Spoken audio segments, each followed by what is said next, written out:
So welcome to the computer graphics practice video on Bresenham Line. So this is the C++ video, and in this task we'll be looking at this algorithm for rasterizing lines. So rasterization is the process where you have some kind of a shape, a triangle, a circle, whatever, and you want to know which pixels on your screen you need to color in order to represent this shape. You can't just say draw a triangle. You need to be able to find out for a triangle those pixels here, those exact ones need to be colored, or at least a GPU needs to know that. And there are different algorithms for that. And in this week we'll be looking at the Bresenham line, Bresenham triangle. There are also similar algorithms for like drawing circles and so on. Usually those are implemented in different libraries as well. So and often they also have some anti-aliasing things. For example, in JavaScript this is done by JavaScript canvas functions, so you can see those lines are a bit more smoother, although maybe somewhat this one seems a bit bolder than the other, so that's kind of weird. We'll be implementing that algorithm ourselves.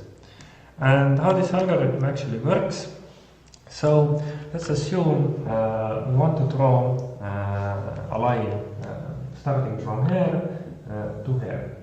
So this will be our line that we want to draw.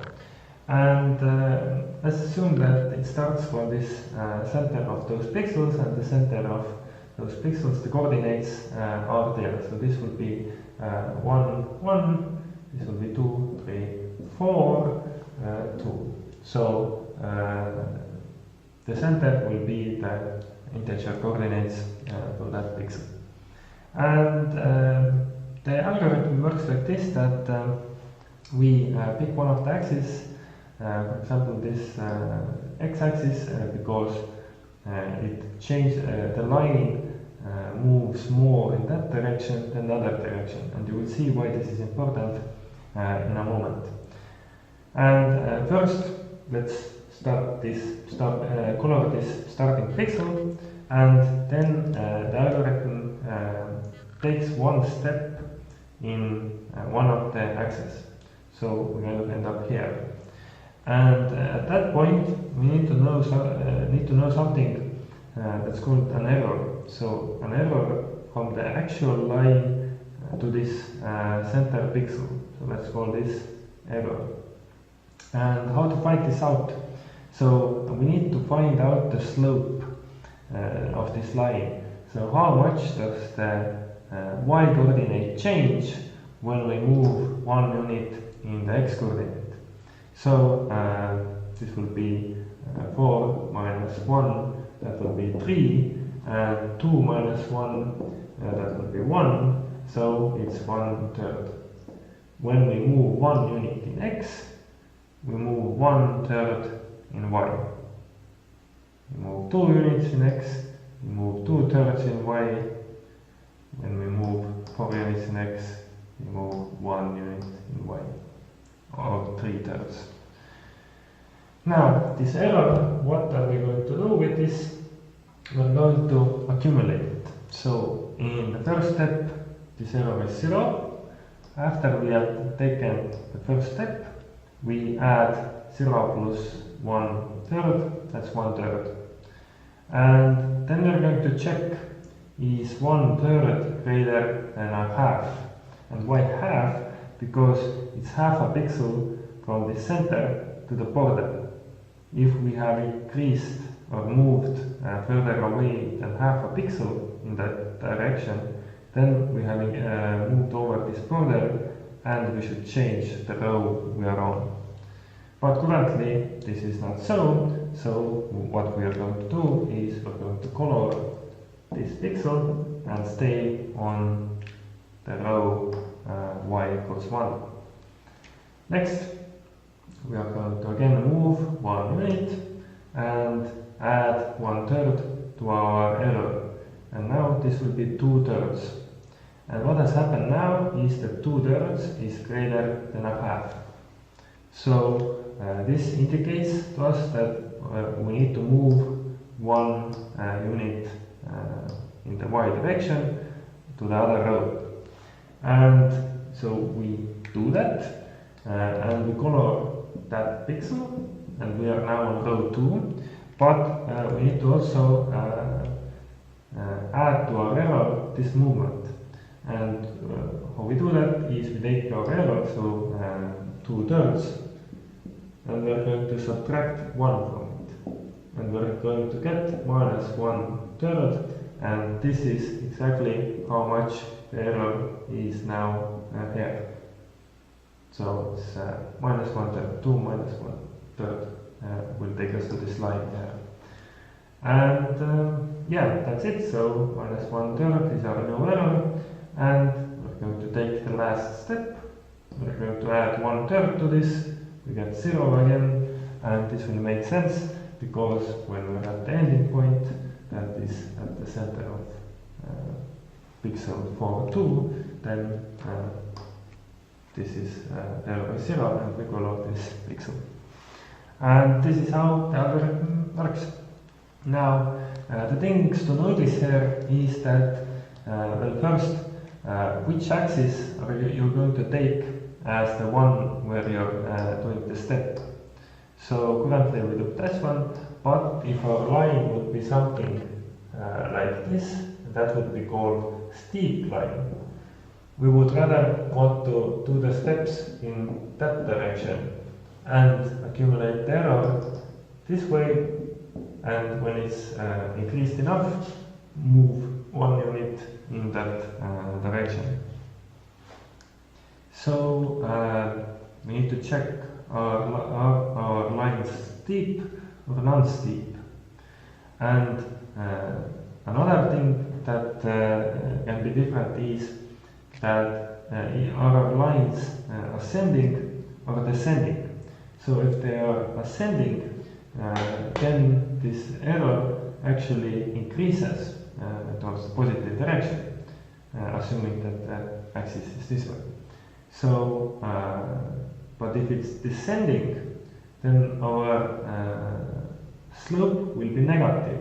For example, if our line would be from here to here, this way, so that would be a descending line, our error would be -1/3, and we have to check not that if it's greater than a half, because it's never greater than a half if it keeps decreasing, but if it's less than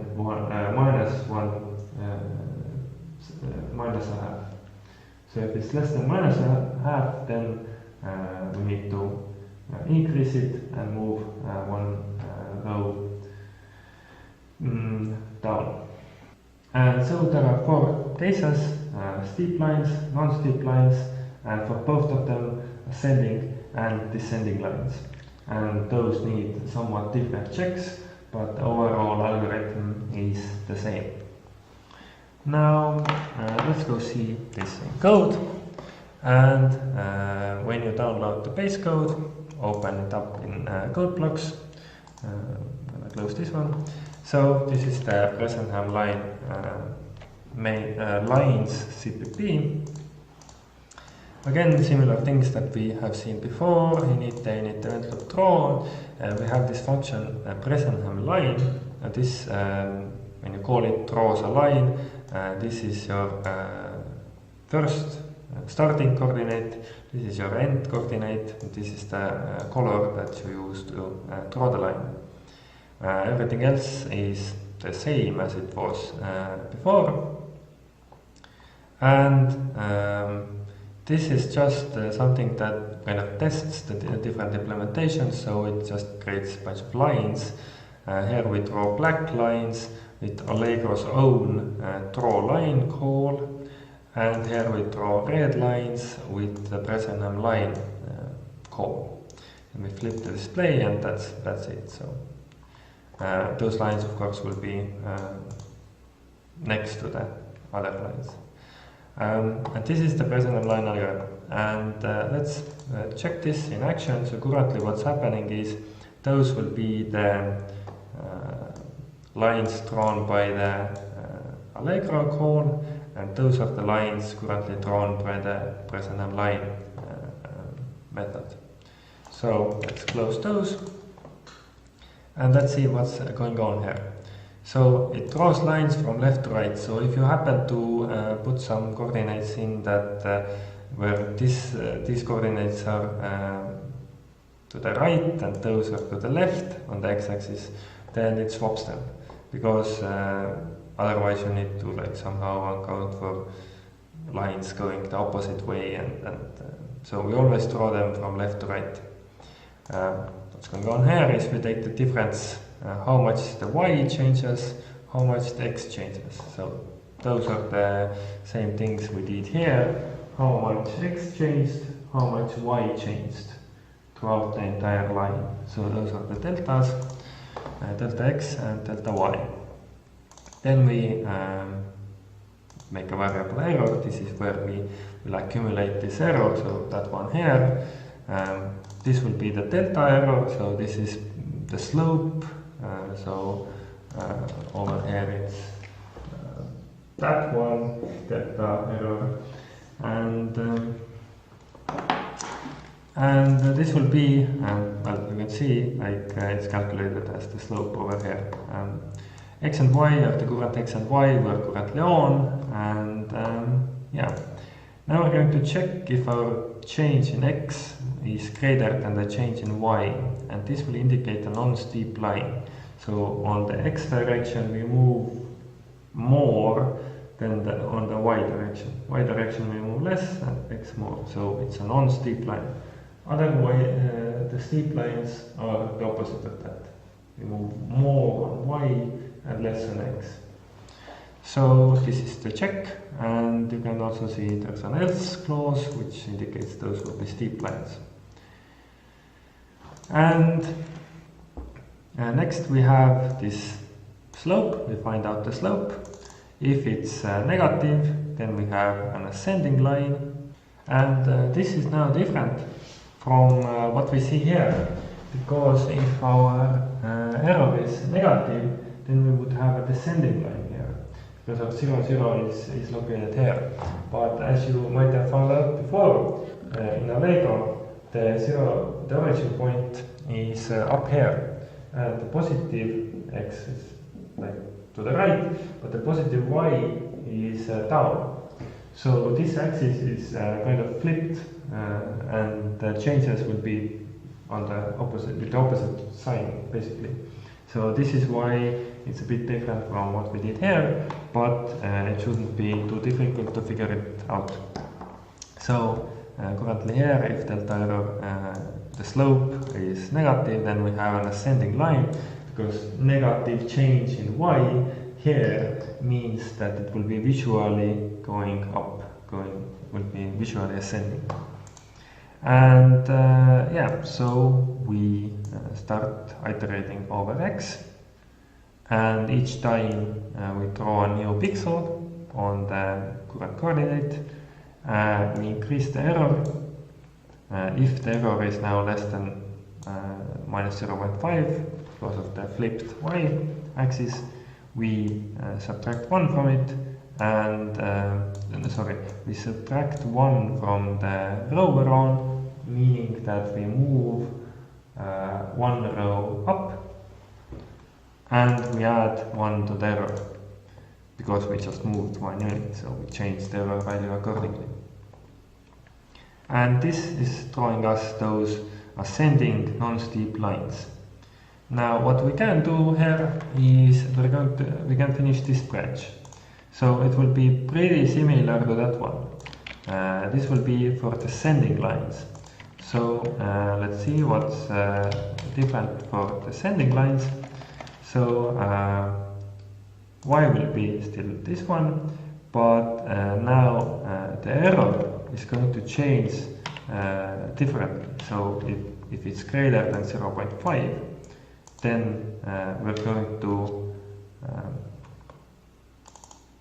descend meaning that we increase the y coordinate, so +1, and we need to decrease the error by 1, because the error is positive, changes in a positive direction, so that will be that. And let's build and run this and see what happens, and the result is this. So we now have also non-steep descending lines as well. And this task, now you need to also finish this steep line branch, and in that branch you also need to take into account the ascending lines and descending lines. And like we discussed on the steep line, you need to iterate over y and change x when your error is has exceeded 1 pixel count. And that will be that. So you might be wondering, okay, so this is a lot of code, like 4 branches. Maybe we would kind of use some math operations and put them into one branch. So actually, if you need to run this function really like it's performance critical, then like every check you can do less here will give you a pretty good like performance boost, so or gain. So yeah, you could do it, like try, you can find probably code for a Bresenham line with just one branch with just some values on Wikipedia or somewhere.